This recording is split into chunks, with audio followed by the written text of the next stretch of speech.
Bonjour, c'est Clémence. Bienvenue dans ce 7e épisode du podcast Nous, femmes d'IPE.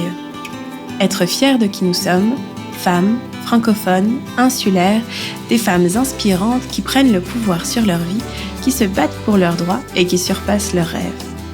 Dans chaque épisode, je pars à la rencontre d'une de ces femmes. À travers son parcours, son histoire et ses combats, elle s'interroge avec nous sur son féminisme. Aujourd'hui, je suis à Cavendish où je rencontre Linda Lauter. On aborde ensemble les défis liés à l'éducation en français, le développement du tourisme sur l'île, ainsi que la gestion de la vie professionnelle en tant que maman. Un voyage entre travail et passion aussi intéressant qu'inspirant. Bonne écoute!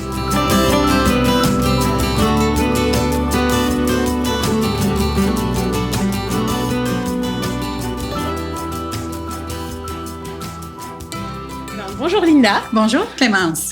Je suis très heureuse d'être ici. On est à Cavendish, donc chez toi. Oui, merci d'être venue jusqu'à Cavendish. Ah, de rien, c'est vraiment beau. Puis la vue est tellement belle depuis la cuisine. Là, on est vraiment très bien. Je suis très heureuse. Généralement, on commence le podcast par une première question qui est de te présenter comme tu veux, que ce soit personnel ou professionnel, juste pour nous expliquer un petit peu plus comment tu es arrivée à être cette Linda que tu es aujourd'hui.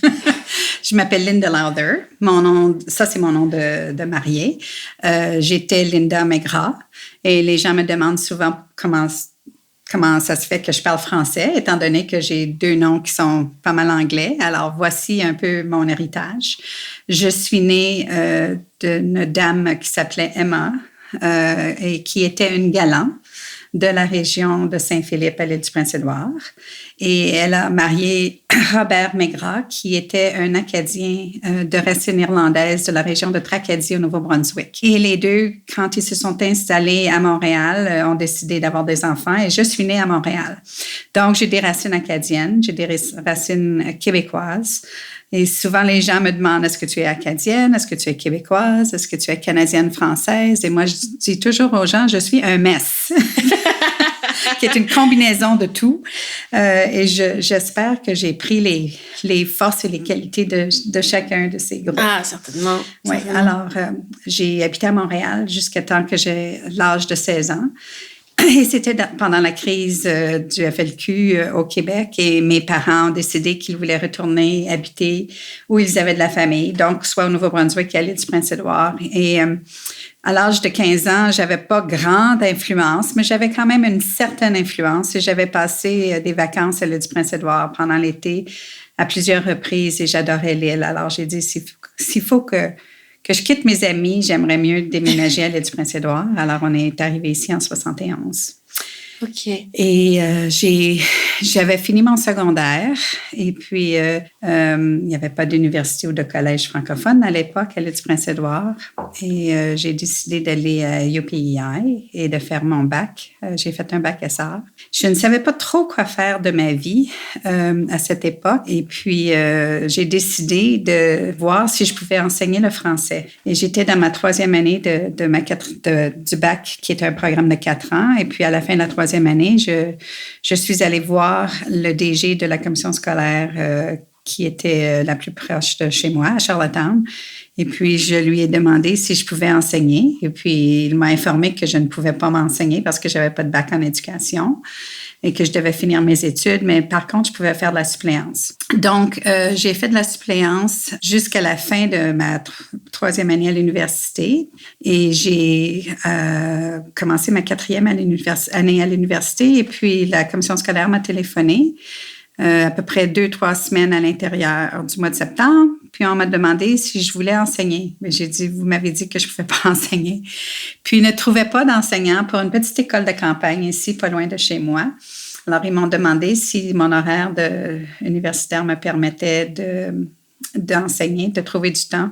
Et j'ai dit, je peux vous donner 3 matins. Alors, j'ai commencé à enseigner ce qu'on appelle le français de base aux élèves de 4e à la 8e année pendant que je finissais mon bac, mon premier bac.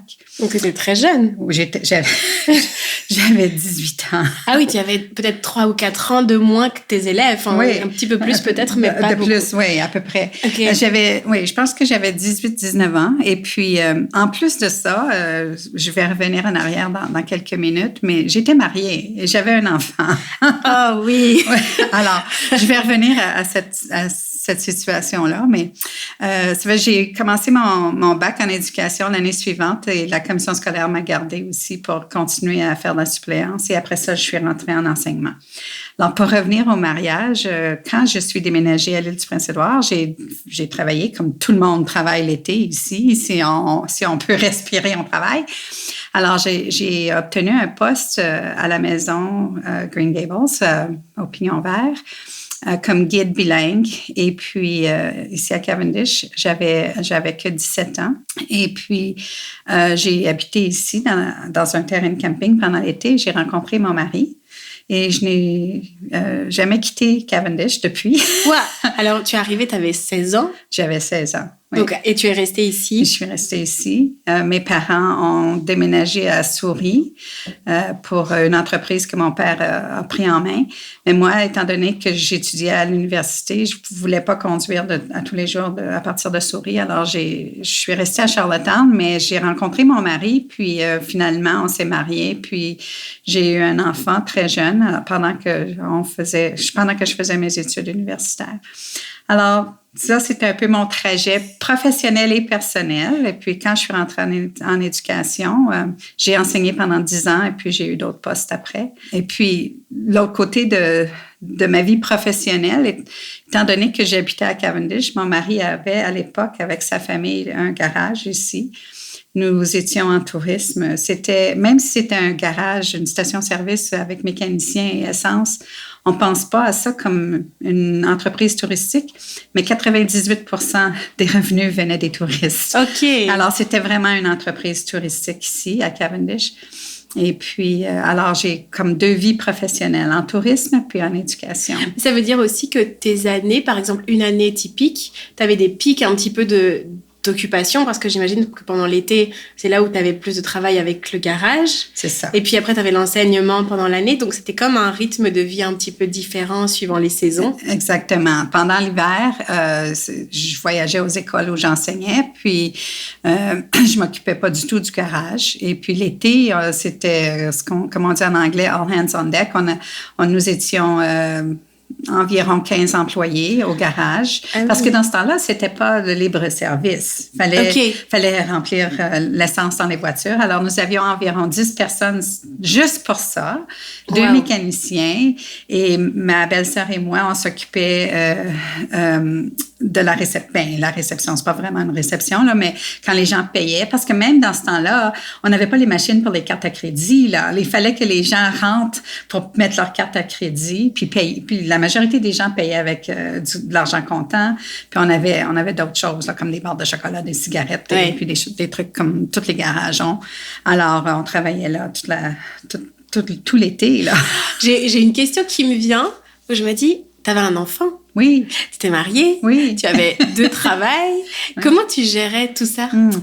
C'est intéressant parce que quand j'y repense, je me dis, j'avais aucune idée de ce que j'étais en train de faire. je me dis souvent que mes enfants, ils sont chanceux qu'ils sont de très belles personnes aujourd'hui parce que à l'âge de 18 ans, 19 ans, je n'étais pas trop certaine de ce que je faisais, mais j'avais beaucoup d'appui. La famille de mon mari est vraiment extraordinaire. Les gens s'appuient beaucoup et s'entraident beaucoup. Alors, j'avais une belle-mère qui aidait. Et ici, à Cavendish, c'est très typique pour les entrepreneurs qui travaillent à des longues heures d'embaucher quelqu'un qui vient garder les enfants. Okay. Alors, moi, j'avais toujours quelqu'un qui habitait avec nous l'été, qui aidait à garder les enfants. Alors, il y a 4 ans et demi, 5 ans de différence entre mes 2 fils. Alors, j'avais toujours quelqu'un qui habitait avec nous pour s'occuper des jeunes. Jusqu'à temps qu'ils soient assez indépendants, qu'ils pouvaient s'occuper eux-mêmes. Donc, ça a duré quand même quelques années où tu as dû... Oui. Mais du coup, c'est un coût en plus pour le foyer. Oui, c'est un coût en plus, mais les femmes aujourd'hui, on paye la garderie. Hein? Oui, ça ne change pas. Alors, c'est le même principe. Mais je ne sais pas si je serais à l'aise d'avoir quelqu'un toujours avec moi à la maison. Tu sais? Oui, moi, je n'étais pas habituée à ça parce que d'où je venais, j'avais jamais vu ça, moi. On n'avait jamais eu quelqu'un qui habitait dans la maison avec nous, mais c'était très typique ici.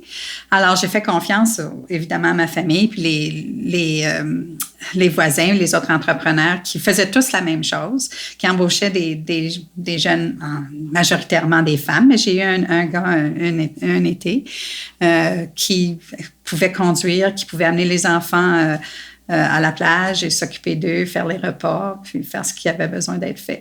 Quand, tu sais, je me dis, il y a vraiment un bon côté parce que effectivement, tout l'à côté, toi, tu pouvais te consacrer à ton travail, puis te consacrer vraiment, passer du temps vraiment avec tes enfants de qualité sans penser à faire à manger. Ou j'imagine que tu faisais aussi, mais en tout cas, il y avait une partie qui était faite. C'est ça.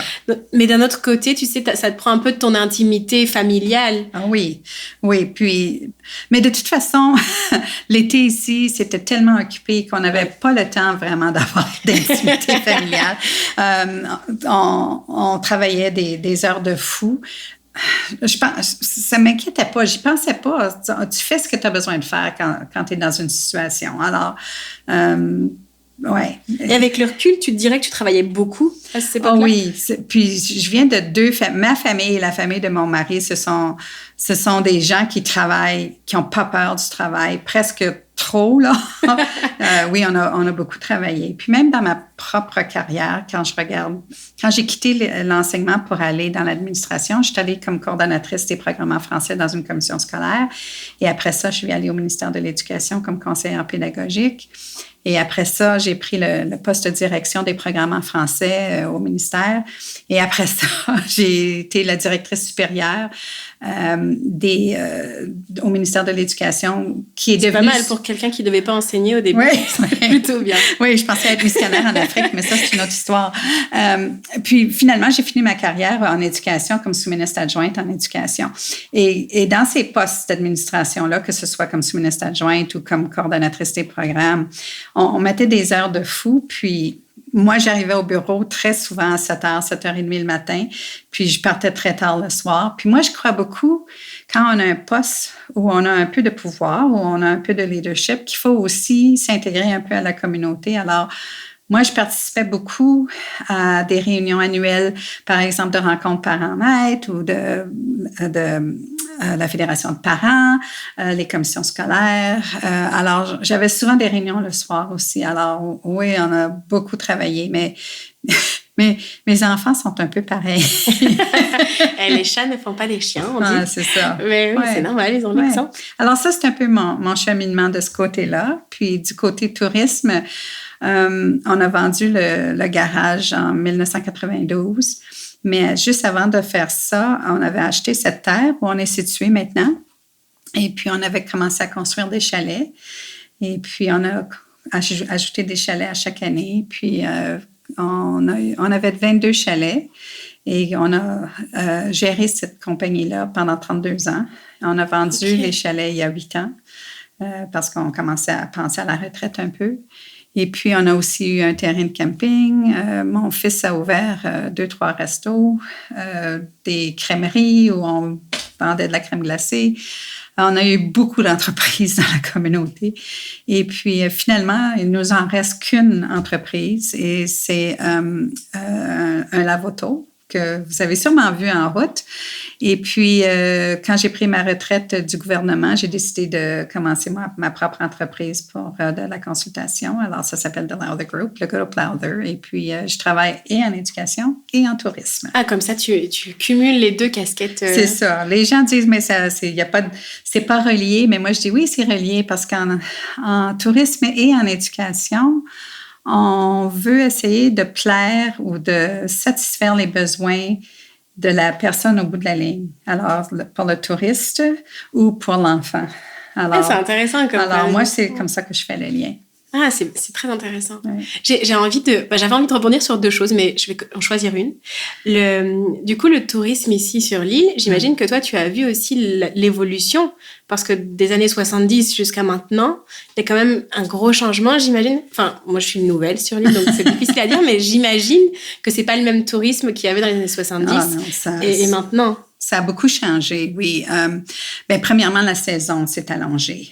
Quand on a eu la construction du pont, ça a fait un changement incroyable. Parce que quand quand on a commencé en tourisme ici, c'était peut-être une saison de 8 semaines. Juillet au maximum, très court là, entre la fête du Canada le 1er juillet jusqu'à la fête du travail au début septembre. C'était une saison très courte. Et puis, ce qui était, moi, un des souvenirs que j'ai, que je me rappelle, que j'adore, qu'on n'a plus maintenant, c'est que quand on était au garage, quand on avait le garage, on savait quand le traversier arrivait parce qu'on voyait toutes les voitures qui montaient la côte pour arriver à Cavendish pour s'installer pour la soirée. Parce que c'était vraiment le trajet, c'est-à-dire du traversier, il venait à Cavendish, c'était vraiment la zone touristique. C'est ça, exactement. Puis, alors, dans ce temps-là, la saison était courte, puis c'était vraiment que des familles qui venaient ici. Beaucoup de gens venaient pour se reposer, évidemment, mais il y en a aussi qui venaient parce qu'ils ont de la famille. Alors, ils venaient visiter de la famille. Là, quand la construction du pont est arrivée, on a eu une saison beaucoup plus longue. Moi, je dirais que la saison a commencé au mois de mai et s'étend jusqu'au mois d'octobre.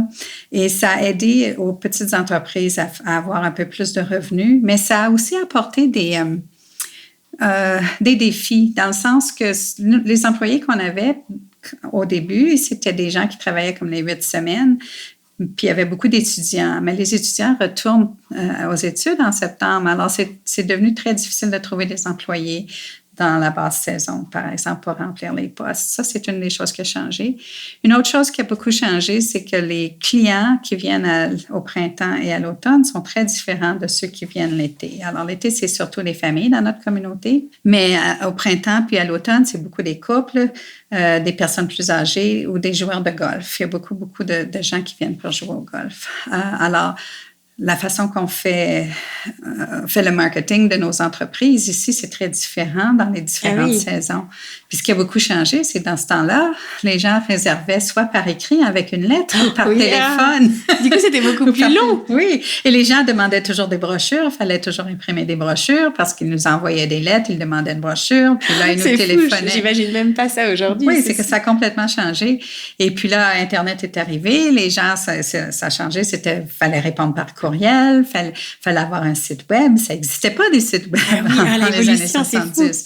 Alors, les entreprises touristiques qui étaient vraiment à la une, qui avaient des beaux sites web et qui répondaient rapidement au courriel, étaient ceux qui avaient plus de succès. Oui, forcément. Alors, ça a beaucoup changé de ce côté-là. Et puis, les autres choses qui ont changé, c'est que dans les années 70, il n'y avait pas de système d'inspection, il n'y avait pas de système pour donner des étoiles, par exemple. Il n'y avait pas de TripAdvisor, il n'y avait pas de gens qui venaient critiquer les entreprises, sauf peut-être pour le club automobile.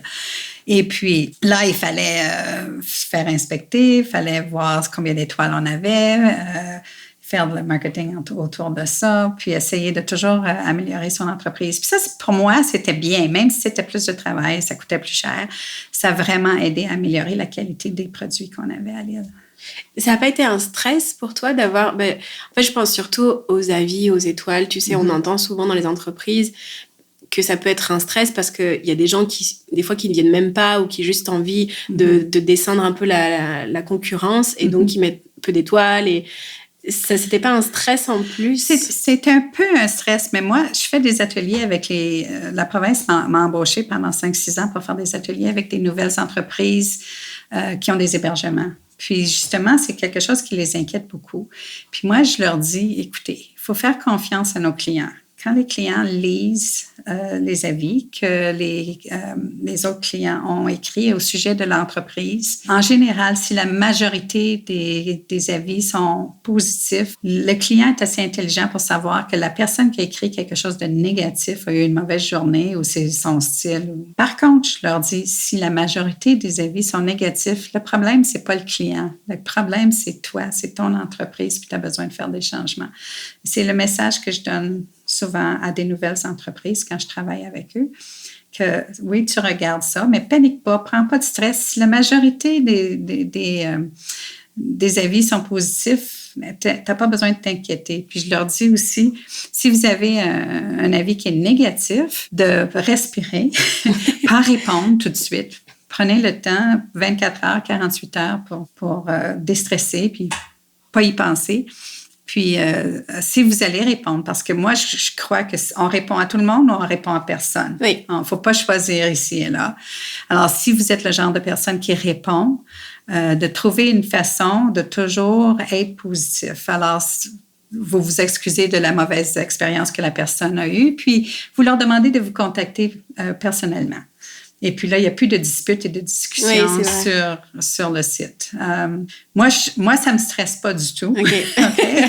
Mais je sais que pour plusieurs entreprises, ça les stresse, c'est ça. Mais je te rejoins, c'est vrai que c'est aussi une éducation de la clientèle qui va lire les avis, je veux dire. Personnellement, ça m'est arrivé d'aller lire des avis. Puis, je pense qu'il y a quelques années en arrière, je lisais que les négatifs. Ah. Je me disais, comme ça, je vois ce qui va pas. Ouais. Tu vois, peut-être il y avait 2 avis négatifs et 100 positifs, mais du coup, je restais là. Puis, petit à petit, en lisant puis en prenant un peu du recul, je me suis dit, OK, les avis à 1 étoile, c'est pas les meilleurs avis pour avoir une vraie vision de ce qui se passe. Prends un 3 étoiles, un 4 étoiles, quelqu'un qui était OK, mais peut-être il y a des petites choses qui étaient pas bonnes. Et puis si effectivement le global est bon, je me dis, ça va, c'est que peut-être il y a 2 ou 3 personnes qui ont eu une mauvaise journée puis qui avaient envie de mettre une mauvaise note. Ouais, tu vois, tu prouves mon point. Là. Mais exactement. Mais je te rejoins. Mais je pense que j'aurais pas dit ça il y a quelques années, où je me serais dit, oh là là, mais 1 étoile, c'est terrible. Ouais. Même si t'en as 100 à 5 étoiles, le 1 étoile, même si t'en as qu'un, c'est difficile. Mais je pense que les gens ont changé aussi. Parce que quand ça a commencé, ces systèmes-là, que ce soit avec TripAdvisor ou Booking.com ou Expedia ou whatever, là, on faisait trop attention à ça. Je trouve que c'est encore important, mais je crois que les clients maintenant sont beaucoup plus intelligents par rapport à comment ça marche. Oui, c'est sûr. Mais il y a eu quand même une période de, entre 5 et 10 ans, peut-être même, où, tu te dis, attends, je vais regarder, puis je vais prendre l'entreprise avec le plus d'étoiles, le plus d'avis. Oui. Puis des fois, ça ne marche pas du tout, parce que ça ne te correspond pas aussi. Donc, non, c'est intéressant ce point de vue, je suis d'accord. Ouais. J'avais une autre question que j'avais tout à l'heure, mais je m'étais gardée un petit peu. Tu as fait une parenthèse tout à l'heure par rapport à être missionnaire en Afrique. Et du coup, j'ai envie d'en savoir plus parce qu'on a entendu ce que tu as dit. Oui. Et je me dis, peut-être les gens, ils vont se dire, mais qu'est-ce qu'elle voulait aller faire là-bas? Quand j'étais jeune, très jeune, nous allions à l'église catholique, évidemment. Et puis, j'étais dans un couvent pendant 1 année. Et puis, je lisais beaucoup de livres comme le docteur Schweitzer. Je lisais des livres à propos d'histoires de gens qui s'en allaient en Afrique et puis qui construisaient des villages ou qui apportaient des services de santé, des trucs comme ça. Puis moi, j'ai toujours dit que ça m'intéressait. Mais la réalité n'est pas pareille. Et puis, une fois qu'on est marié puis qu'on est en train de faire des études, il faut trouver des sous pour vivre. Et puis, mais je crois que ça m'a affectée dans le sens que j'essaie toujours de penser à quels sont les besoins des gens.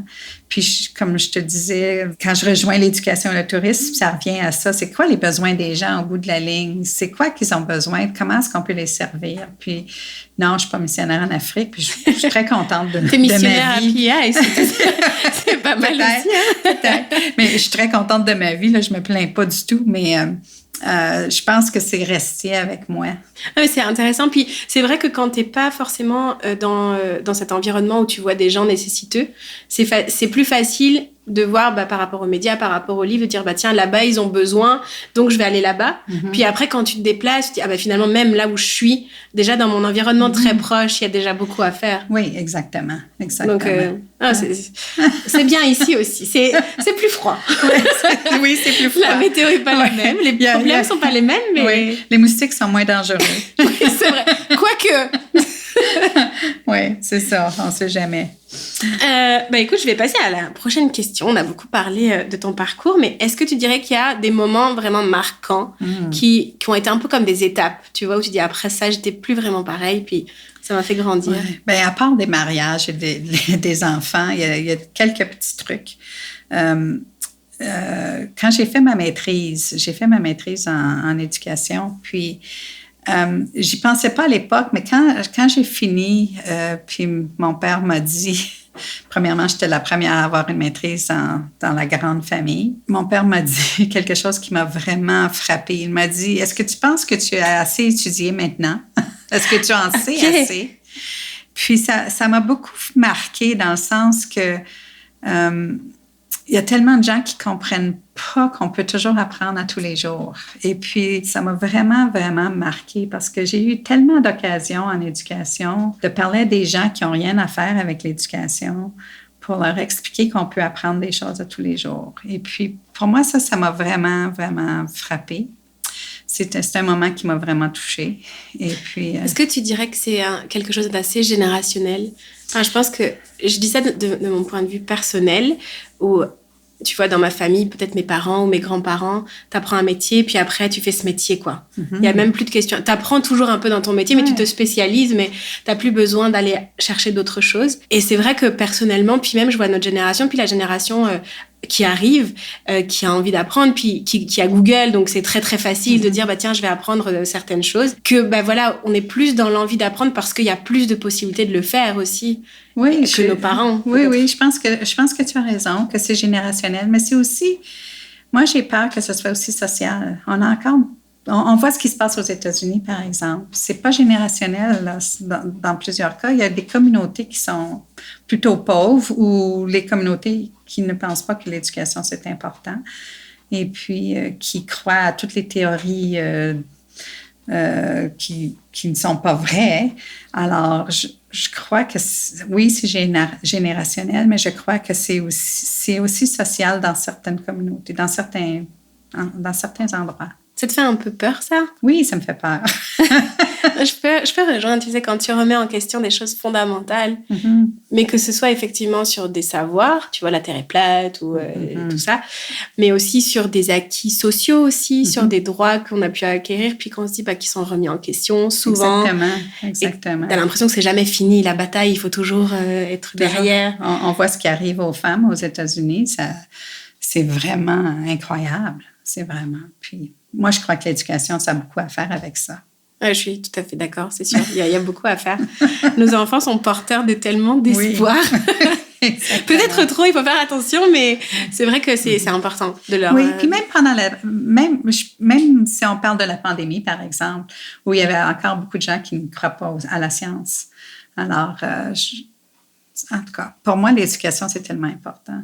Mais tu as aussi, tu sais, le fait de pouvoir apprendre de plein d'endroits différents. Tu prends plein de points de vue, puis des fois, ça peut te retourner un peu la tête à ne pas savoir justement ce qui est vrai. Tu vois, si tu vas sur Internet pour répondre à une question, tu peux avoir la réponse blanche ou la réponse noire et tu sais plus qui croire, tu sais. Oui. Et je pense que aussi dans l'éducation, l'enjeu, c'est de développer cet esprit critique et de dire, OK, est-ce que je vais vraiment chercher la source au bon endroit? Est-ce que ça me parle? Est-ce que... Oui, entièrement d'accord, absolument d'accord. Tu as tellement de possibilités effectivement d'apprendre, mais en même temps de recevoir des informations contraires. C'est pas facile. Ou non, c'est pas facile, mais c'est pour ça que c'est important. Puis même moi, quand j'étais en éducation, c'est pas quelque chose qu'on faisait, là, de regarder la source d'information. Toute l'information qu'on recevait dans les livres, c'était vrai. C'était vrai, ben oui. Si c'est dans le journal aujourd'hui, c'est vrai. C'est vrai, c'est ça. Alors, mais là, on sait qu'il faut enseigner aux jeunes comment regarder la source, avoir un esprit critique, tout ça. Ça en fait, changer. Ça me fait penser, tu sais, comme une éducation différente. C'est-à-dire que nous, alors je dis moi, mais je pense que j'étais dans la génération un peu entre deux, où le savoir, il était dans les livres, il était dans les parents, dans les anciennes générations, donc tu devais prendre ça et tu n'avais pas d'autres sources de savoir. Donc tu ne remettais pas en question. Aujourd'hui, c'est un peu différent, où tu as la source de savoir inépuisable, tu peux toujours apprendre, toujours en savoir plus sur n'importe quel sujet. Mais effectivement, c'est plutôt d'aller développer l'esprit critique, puis de dire, OK, qu'est-ce que moi je pense? C'est plutôt, je trouve que l'éducation, elle est plutôt liée maintenant au savoir penser. Oui. Tu sais? Plus que dire, je sais, 2 + 2, ça fait 4. OK, ça, c'est bon. Puis si je le sais pas aujourd'hui, je peux le savoir demain, c'est pas grave. C'est ça, oui, parce que le savoir, on peut le trouver. C'est ça. Le savoir penser. Puis... c'est ça. Tu sais, je discutais hier avec des amis, puis on se posait des questions, mais c'est quoi la capitale de ça? Hop, tu sors le téléphone. Et c'est facile. Oui, exactement. Mais par contre, de savoir, est-ce que ce que je lis, c'est vrai? Est-ce que c'est vraiment ça, la capitale de je sais pas quel pays? Oui. Tu vois? Même le journalisme, des fois, c'est difficile de voir quand c'est une opinion ou c'est un reportage. Alors, juste même ces deux subtilités-là, c'est intéressant de voir comment on est en train de penser puis de former notre esprit. C'est ça. C'est plus psychologique que factuel, je trouve, l'éducation ça. maintenant. Oui, c'est intéressant. Oui. Alors ça, c'était un moment qui m'a beaucoup frappée. Un autre moment qui a vraiment changé ma vie un peu, parce que moi, étant donné que je venais du Québec, je n'avais vraiment pas beaucoup compris quels étaient les défis des minorités à l'extérieur du Québec. Alors, quand j'ai travaillé au ministère de l'Éducation, puis dans la commission scolaire, c'est là que j'ai commencé à comprendre quels étaient les besoins des francophones et des Acadiens de l'île du Prince-Édouard, surtout quand j'étais directrice des programmes en français. Et ma première journée, quand j'ai eu ce poste-là, j'ai eu le plaisir d'avoir une rencontre avec Gabriel Arsenault, qui était à l'époque le DG de la Commission scolaire de langue française. Et il m'a dit, à cette époque-là, nous n'avions que des écoles françaises à l'île du Prince-Édouard, que ma tâche et notre tâche ensemble était d'avoir des nouvelles écoles d'un bout à l'autre de la province pour servir la communauté. Alors lui, il était le DG de la Commission scolaire. Moi, je devenais la championne au ministère. Et puis, ensemble, on a réussi. C'est sûr que c'est la commission scolaire qui a fait toutes les démarches pour créer les écoles et les centres communautaires, que ce soit à Debelois ou à Souris ou à Rostico. Mais je crois que... Puis ça me fait de la peine un peu des fois, là, quand j'y pense. Il y a 2-3 personnes qui comprennent ça. Là, il y en aura plusieurs. Maintenant, après aujourd'hui, qui vont comprendre qu'il y avait une championne au ministère. Il fallait que quelqu'un fasse les démarches au gouvernement pour que ces écoles arrivent. Puis c'était moi qui faisais ces démarches-là. Et c'était moi la championne au gouvernement pour ça. Puis je pense que les gens ont toujours pensé, bien, le gouvernement, c'est the bad boy, tu sais, c'est la personne qui nous a toujours mis les bâtons dans les roues.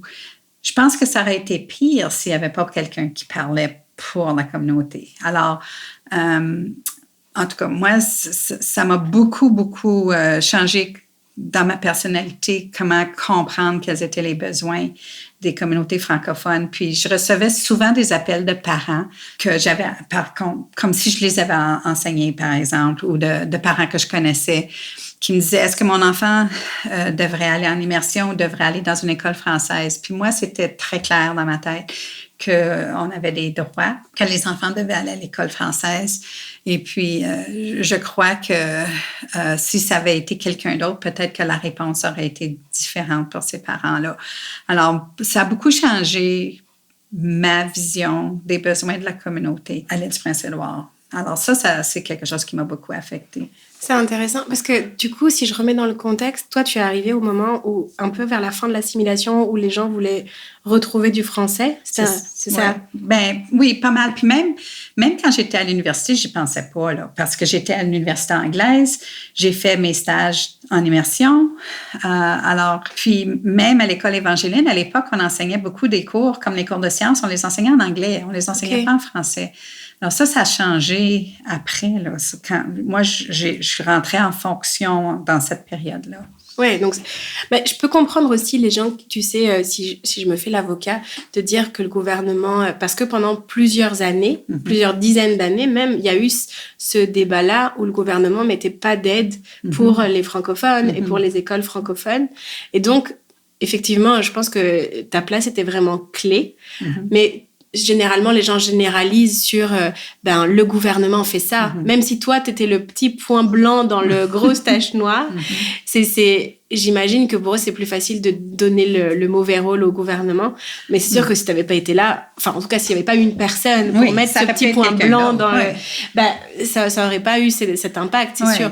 Mais c'est vrai que le fait que la minorité, la population francophone ait vraiment insisté pour avoir des écoles et tout ça, ça a fait un petit peu tache d'huile, puis ça a permis de faire passer ça au gouvernement et puis que toi, tu puisses aussi travailler. C'était un peu un travail d'équipe. Enfin, je le visualise un peu comme ça, mais... Oui, c'était justement un travail d'équipe. Je dirais que Gabriel et moi, on a eu plusieurs centaines de réunions probablement pour que ça arrive. Puis l'autre chose aussi qui était important, c'était pas seulement la construction d'édifices et d'écoles, mais c'était de s'assurer que les programmes étaient de qualité. Et puis ça, c'est plus flou pour le grand public. Enseigner un cours de sciences en anglais dans une école française, pour moi, ça n'avait aucun sens, par exemple. Ou de ne pas avoir de programme d'études ou de bons livres ou de bons textes ou de bonnes formations en français pour les enseignants. Tout ça, c'est parce qu'il faut dire qu'à ce moment-là, il n'y avait pas de livres, il n'y avait pas de programme, c'était tout à construire. Oui. Puis, c'est arrivé pendant ma période.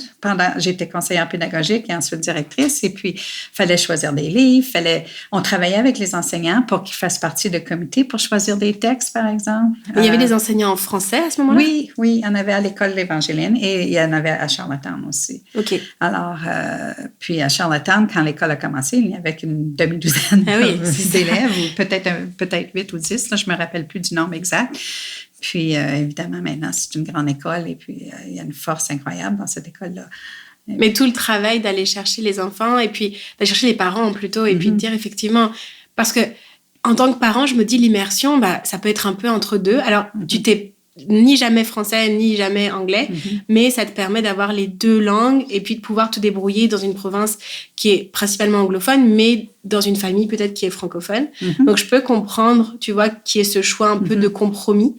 Et en même temps, le choix de l'école francophone, c'est un choix vraiment très fort pour une famille anglophone, de dire, je veux que mon enfant, il continue à reparler français. Et tu sais, ça lui met vraiment une responsabilité à l'enfant qui peut être soit vu comme quelque chose de super, soit vu comme un peu un poids de dire, il faut que j'y arrive, tu sais. C'est justement ça. Puis je suis très contente que la Commission scolaire de langue française ici a accepté d'avoir des enfants de deuxième ou de troisième génération. Et je vais utiliser mes enfants, par exemple. Mes deux garçons, il n'y avait pas d'école française pour eux, alors ils sont allés en immersion. Mais il y en a un qui habite juste à côté ici, qui a eu 2 enfants. Et mon fils était en immersion, il parlait français, mais pas parfaitement. Son épouse est anglophone, mais ils ont mis leurs enfants à l'école François Buol. Et pour eux, c'était très important. Et puis même les 2 enfants, on voit souvent des enfants dans les écoles secondaires quitter l'école française pour aller dans les plus grosses écoles. Mais les enfants de mon fils sont restés il y en a un qui a fini, là, il finit cette année, puis l'autre va rester, il veut rester, même s'il pourrait aller avec ses amis avec qui il joue au hockey dans les plus grosses écoles, mais il veut rester à l'école française. Alors, ça a beaucoup changé. Moi, je trouve que c'est magnifique. C'est plus une fierté. Je le ressens comme ça. Oui. Et je me dis, la première génération, tu sais, peut-être tes enfants, par exemple, qui auraient pu aller dans une école francophone ou juste après. Pour eux, en fait, tout l'environnement était anglophone. Il n'y avait même pas de structure. Il y avait peu de personnes qui le faisaient. Donc, c'était vraiment quelque chose de fort de faire ce choix. Et aujourd'hui, effectivement, je le vois plus comme quelque chose, comme un cadeau qu'on fait à son enfant, de dire, là, l'anglais, tu vas l'avoir de toute façon autour de toi, donc pas de problème pour ça. Mais je t'offre la possibilité de parler en français puis de pouvoir continuer un peu ton histoire. C'est un peu ce que je disais aux parents quand ils me téléphonaient. Puis c'est pas pour critiquer l'immersion, parce que c'est ce que j'ai enseigné. Puis j'adore l'immersion. Puis je pense que ça convient à certains enfants aussi. Mais ça devient les nouveaux champions. Hein? Quand l'immersion a commencé, il y avait on n'entendait pas le français à Charlottetown, par exemple, quand on se promenait sur la rue ou dans un restaurant. Mais là, il n'y a pas de problème de se faire servir en français presque n'importe où à Charlottetown. Alors, ça, c'est le produit de l'immersion. C'est pas seulement le produit des écoles francophones. Et puis, souvent, ces gens-là, ce sont les champions qui comprennent que c'est important de parler français, de connaître une autre langue et d'appuyer la communauté minoritaire. Et puis, je sais pas, peut-être que je me trompe, mais tu sais, il y a une grosse insécurité linguistique. Ah oui. Et j'ai l'impression que les personnes, justement, qui ont fait l'immersion, peut-être il y a un peu moins ça. Tu sais, de dire, de toute façon, je sais que c'est pas ma langue principale. Et donc, voilà, c'est comme une seconde langue. Donc, je peux, tu vois. Alors qu'un enfant, peut-être, qui est dans une famille anglophone, puis qui a appris le français, puis du coup, que c'est quelque chose de culturel et familial, peut-être là, il se dit, non, mais moi, je parle pas français, donc je préfère pas. Tu vois. Et je trouve qu'il y a quelque chose à aller chercher aussi du côté des personnes qui ont appris le français, pas comme langue maternelle, mais comme langue secondaire. De dire, eux, ils comprennent vraiment, tu vois, que c'est une richesse. C'est pas juste un héritage, c'est vraiment une richesse de pouvoir parler. Je suis entièrement d'accord. Pas entièrement d'accord. L'autre moment qui m'a frappée, tu m'as demandé 3 moments. Puis ça, c'est assez récent, je dirais, il y a peut-être 4-5 ans. Moi, j'ai tendance à faire confiance aux gens. Et puis, jusqu'à temps qu'on me blesse ou qu'on me fasse un mauvais coup, quelque chose. Puis, j'ai fait affaire avec quelqu'un de très proche. C'est une dame avec qui je faisais affaire presque à tous les jours. Et puis, finalement, c'est une personne qui m'a vraiment blessée. Et puis, ce que j'ai appris de cette expérience-là, c'est de m'entourer de gens qui ont une attitude positive envers les autres. Ce que j'appelle de ne pas m'entourer de gens qui sont toxiques. À mon âge, j'ai pas besoin d'être... À n'importe quel âge, je pense. Oui, c'est vrai. Mais plus on vieillit, plus on devient... Moi, je pense, plus on devient sérieux à propos de nos amitiés, parce qu'on les perd aussi. On les voit mourir, on les voit être malades. Et puis ça m'a beaucoup appris de pas faire attention, là, comme c'est pas dans mes moments à tous les jours, là, mais c'est de vraiment... cultiver ceux que j'aime beaucoup, puis de m'entourer de ces gens-là, plus que les gens qui peuvent être toxiques ou qui peuvent ne pas prendre soin des autres. En tout cas, ça, c'est une expérience qui m'a tellement marquée que j'en ai perdu sommeil pendant des mois. Okay. Et puis, j'ai trouvé ça très difficile. Puis, ça a beaucoup changé ma façon d'interagir avec les autres. Du coup, ça a été vraiment un tournant à ce moment-là. Mais tu as changé des relations que tu avais à d'autres personnes? Tu as arrêté certaines relations? Bien, c'est pas que j'ai arrêté certaines relations, mais j'ai pris plus de soin pour d'autres relations. Des gens que j'aime beaucoup, que j'aime passer beaucoup de temps avec eux, que je fais plus attention pour communiquer avec eux. Dire comment ça va, est-ce que ça va bien, on s'est pas vu depuis un bout de temps. Pendant la pandémie aussi, j'ai trouvé que c'était important de faire ce pas-là, de prendre le temps de téléphoner ou d'envoyer un courriel pour dire est-ce que ça marche, est-ce que ça va, tu sais que je suis là si tu as besoin de quelque chose. Mais c'est intéressant ce que tu dis, c'est comme de faire un choix dans les relations que tu as, tu vois. Je pense que des fois, le long de ta vie, tu fais pas vraiment le choix, c'est juste que tu rencontres des gens, puis tu fais des affaires ou tu fais des amitiés, puis c'est toujours un peu déchirant de laisser des amitiés, mais pas forcément par rapport à la maladie, mais aussi par rapport au fait que tu te sentes plus en phase et que tu te dis, bah, ok, elle m'a apporté quelque chose, je lui ai apporté quelque chose, mais là, je la laisse sur mon chemin et c'est correct, mais c'est difficile, tu sais, de se dire, mais peut-être cette personne, je la reverrai plus, et t'as toujours un petit attachement, même si tu sais qu'elle fait pas forcément que du bien. Oui, exactement. Mais c'est intéressant de faire le choix, je trouve, de dire, bah, est-ce que cette personne m'apporte ce que je lui apporte, et est-ce que ça fonctionne? Oui. Et puis, c'est exactement ça, c'est de faire le choix. Ouais. Et c'est difficile. Puis tu as le choix aussi, tu as le poids aussi de la société qui te dit, ah bah tiens, elle, c'est ton amie d'enfance, donc tu dois rester parce que l'enfance, tu sais, avoir une amie d'enfance, c'est comme quelque chose de très fort. Ouais. Et puis des fois, tu te rends compte que tu suis pas le même chemin et c'est aussi OK. Oui, exactement. Ouais. C'est beau ça. On avance beaucoup là, ça fait déjà 40 minutes qu'on discute. J'aimerais te poser quand même cette question-là. Par rapport à tous les choix que tu as fait, on a un petit peu abordé ça, mais est-ce qu'il y a quelque chose que toi, tu te dirais à la petite fille que tu étais, à la petite Linda que tu étais quand tu avais une dizaine d'années, que tu devais faire des choix, que tu ne savais pas ce qui allait se passer? Est-ce que tu lui dirais quelque chose ou est-ce que tu referais? Ben moi, je lui dirais, tiens-toi bien fort parce que tu vas faire un parcours très effréné. Tu lui ferais peut-être peur, non? Pardon? Tu lui ferais peur de lui dire ça? C'est un peu comme des montagnes russes, un peu. Moi, j'ai eu des moments très, très hauts et très bas ben pas très bas, mais beaucoup d'aventures. Je dis toujours que ma vie n'a pas été plate. Comme une des choses que je n'ai pas mentionnées tantôt, mon mari et moi, on a ouvert un terrain de camping et un hébergement nudiste à l'île du Prince-Édouard. Alors, vous pouvez imaginer, qu'on a eu pendant 13 ans. Alors, vous pouvez imaginer ce que ça a causé comme fureur. J'ai été présidente de plusieurs associations. Je suis au conseil municipal ici. Quand on a incorporé la municipalité ici, on a eu une 60aine de réunions publiques avant d'incorporer. Okay. Et il y a eu des gens qui ont été très en faveur, tandis que l'autre était très en désaccord. C'est quoi le mot? En tout cas, qui était en désaccord, c'est ça. Puis, il y a eu des commentaires qui ont été très, très négatifs. Alors, j'ai fait des voyages intéressants, j'ai fait toutes sortes de choses intéressantes dans ma vie, puis je regrette vraiment rien parce que j'apprends toujours. Puis, alors, à 10 ans, j'aurais jamais imaginé ce que j'ai vécu dans ma vie, les endroits que j'ai vus. Mais si j'y repense, à 10 ans, j'avais ce que j'appelle plusieurs mères. Ma mère avait plusieurs sœurs qui étaient aussi des galants, qui habitaient près de nous à Montréal. Et puis, elles m'ont beaucoup influencée. Je dis toujours, j'ai eu l'influence de plusieurs mères. Et puis, je crois qu'à 10 ans, si j'y avais pensé, par exemple, moi, j'aime beaucoup voyager. Puis, une de mes tantes voulait que je sois agente de bord quand j'allais être plus vieille pour que je puisse voir le monde. Et j'en avais une autre qui était celle qui recevait toujours dans la maison, qui faisait toujours la bouffe. Et c'est quelque chose que moi, je fais beaucoup. Alors, ça serait rien pour moi de recevoir 80 personnes de notre famille ici, puis de faire la bouffe pour les 80 personnes. Là, ça serait très normal pour moi de faire ça. Et puis, j'avais une autre tante qui...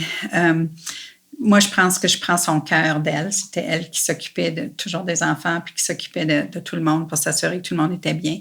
Et de ma propre mère, je crois que j'ai appris sa patience. Mon père était un homme assez difficile. J'adore mon père, là, mais il était quand même un homme assez difficile. Puis je crois que ma mère avait beaucoup de patience. Alors, je pense que j'ai appris d'elle. Alors, à 10 ans, j'ai vu ces choses-là, mais j'ai pas compris ces choses-là avant que je sois plus vieille. Et puis, quand j'y pense à 10 ans, j'aurais jamais imaginé que j'ai vécu ce que j'ai vécu. Alors, ouais, c'est le message que je lui dirais aujourd'hui. Tiens-toi fort parce que ça va brasser. J'aime bien aussi l'idée de te rendre compte plus tard de l'influence que les personnes ont sur toi. Ouais. C'est vrai que quand t'es enfant, tu te rends pas forcément compte, puis tu prends un peu de recul et c'est vraiment beau. Ouais. Finalement, tu as voyagé en restant ici avec les gens qui passaient et qui amenaient des... Ouais. Parce que, est-ce que tu voyages? C'est vrai qu'on me... Oui, bien, je dis à tout le monde que je travaille encore pour que je puisse voyager. J'ai pas fait le tour du monde, là, mais j'ai été chanceuse. Je suis allée en Afrique. Avec mon travail, j'ai été au Japon et à Hong Kong, en Afrique du Sud. Et dans notre vie personnelle, nous sommes retournés en Afrique du Sud parce que je suis tombée en amour avec ce pays. Et puis, nous sommes allés en Europe plusieurs fois et dans plusieurs pays. Nous sommes allés en Amérique du Nord un peu partout. On a fait le tour du Canada et des États-Unis à 2 reprises avec une roulotte. Ou un Winnebago, là. Et puis, nous sommes allés au Mexique, nous sommes allés à Hawaï. Alors, il me reste encore l'Australie, la Nouvelle-Zélande et puis quelques pays de l'Amérique du Sud, mais on voyage dans quelques jours ici, on s'en retourne en Europe.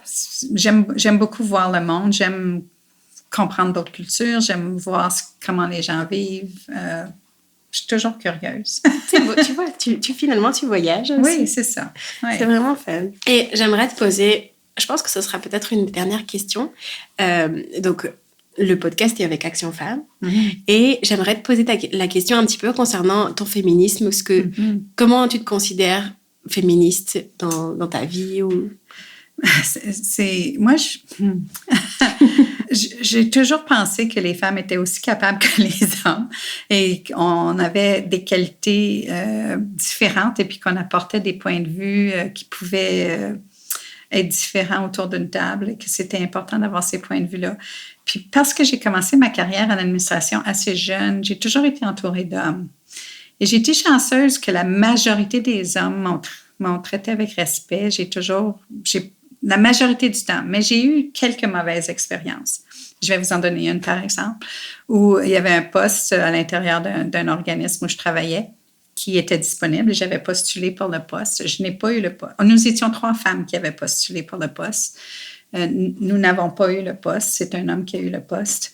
Et la personne responsable qui a présenté l'homme qui a eu le poste, a dit « C'est dommage que nous n'avons même pas eu de femmes qui ont postulé pour le poste. » Et là, c'était comme une claque. Et puis, c'est là que ça m'a vraiment réveillée. Et tu penses qu'elle savait que vous aviez postulé? Ah oui, il savait qu'on avait postulé. Et les 3, on était dans la salle quand il a présenté l'homme. Alors, j'ai aucune idée, c'est un imbécile. En tout cas. On ne citera pas de nom. Non. Mais c'est vraiment, ça m'a réveillée ce moment-là. C'est un moment qui date de loin, là. C'était dans les années 80. Mais j'ai toujours, depuis ce temps-là, essayé de m'assurer que les femmes et les hommes étaient traités avec respect, que tout le monde qui avait de reconnaître les forces de tout le monde. Et puis pour moi, c'est ça, mon féminisme à moi, c'est d'essayer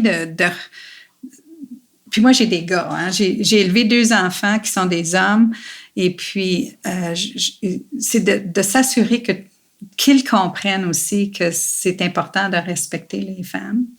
Et puis, que tout le monde a quelque chose à contribuer, même si c'est peut-être d'une façon différente, mais tout le monde a quelque chose à donner. C'est sûr. C'est vrai que féminisme, on entend femme dedans. Et du coup, on a l'impression que c'est quelque chose vraiment pour les... Enfin, c'est pour les femmes, mais que c'est quelque chose qui appartient qu'aux femmes. Mais je suis d'accord avec toi, c'est vraiment quelque chose de plus global. Moi aussi, j'ai 2 garçons. Et je trouve que c'est très, très important de leur dire, de leur faire comprendre que les femmes ont le même droit et les mêmes chances que n'importe qui. Ouais. Donc, parce que déjà, à l'école, ça commence, tu sais, à changer, à dire « Ah non, mais les filles, elles jouent pas au foot, et puis j'aime pas, et tout ça. » Donc, t'as un côté hormonal, OK, mais t'as un côté aussi société de dire « Bah, elle peut jouer au foot, puis je pense même qu'elle peut te battre au foot. » Donc, peut-être qu'ils ont juste peur. Hein. Oui, c'est ça. Exactement. Ouais. Est-ce que toi, tu aurais quelque chose ou à ajouter ou à proposer comme une lecture ou une ressource que toi, tu aurais, que tu aimerais faire partager? Oh, j'ai pas pensé à ça. Si t'en as pas, c'est pas grave. Mais ça peut être aussi une activité, quelque chose qui te fait du bien. Quelque chose mais moi, j'aime beaucoup lire. Je lis dans les 2 langues. Moi, une chose que j'aime, c'est pas vraiment une ressource telle quelle, là, mais j'aime beaucoup participer à un cercle de lecture. Alors, parce que j'aime lire, je crois que c'est important de pouvoir, pour moi en tout cas, de pouvoir partager mes lectures avec quelqu'un. Alors, c'est peut-être pas nécessairement dans un cercle de lecture. J'ai une bonne amie qui lit beaucoup aussi et on a souvent des discussions sur les livres. Encore, ça vient chercher ma curiosité, là. Ça vient réveiller mon désir d'en apprendre, d'avoir cette discussion-là avec d'autres personnes. Et puis, mais je fais ça aussi, pas seulement avec la lecture, la musique et le cinéma aussi. Je pense qu'on a besoin de la culture pour venir éveiller nos pensées un peu, ça fait du bien. Alors, pour moi, une ressource, ça serait d'essayer de m'entourer de culture. J'adore le théâtre, j'adore le cinéma, j'adore la musique, j'adore lire. Alors, toutes ces choses-là, je pense que ça fait partie de qui on est. Oui, et puis ça questionne aussi parfois sur des choses. Oui, absolument. Oui. Merci beaucoup. Merci Linda d'avoir pris du temps pour partager ton histoire et ton expérience avec nous. C'était vraiment très inspirant. Ça me fait plaisir. Merci. Bonne journée à toi. Merci. À bientôt. Vous venez d'écouter Nous, Femmes d'IPE, un podcast produit et réalisé par Action Femmes Île-du-Prince-Édouard, financé par Femmes et Égalité des Genres Canada et la Fondation canadienne des femmes. J'espère que cet épisode t'a plu. Si c'est le cas, n'hésite pas à t'abonner. Tu peux également nous donner le nom de personnes que tu as envie d'entendre ici en commentaire. En attendant, n'oublie pas de prendre ta place et à bientôt.